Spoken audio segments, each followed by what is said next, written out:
Hi, I'm Naomi Jackson. I'm so excited to speak to you, librarians, on Thursday, June 4th, as part of Penguin's First Flight series for its debut authors. I'm really pumped to be talking to you about my new novel, The Star Side of Bird Hill. It's out June 30th, and I'm so excited that it's finally making its way into the world and that my first public conversation will be with librarians.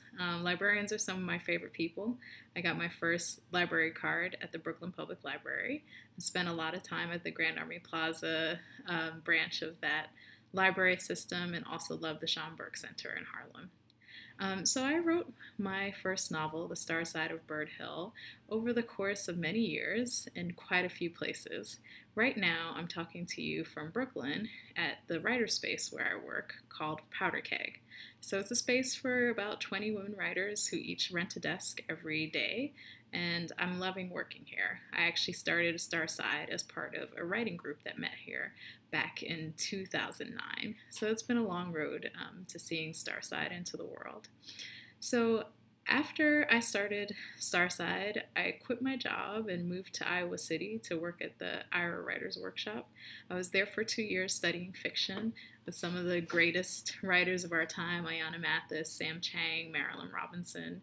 I loved my time in Iowa, and then I moved on to Philly, where I finished the final draft of the novel, and then I ended up doing some cleanup edits in France. So this book has had a long history in lots of different places. I want to just share with you a couple things from my desk. A few are pictures. So this is me circa 1986 in Barbados. I spent the summer there with my sister and my mom. So you'll see some bits of our story in The Star Side of Bird Hill. Here's another pic of me and of my sister from the summer of 1986. So that's a few years before 1989, when Star Side is set. And people always ask, what do writers write with? I'm very old school. I always use a Bic Papermate pen. Always has to be blue. So I have a couple boxes of these in case of emergency. And I always keep some things on my desk from Barbados to remind me of the place where my mother's family is from. So these are some seashells.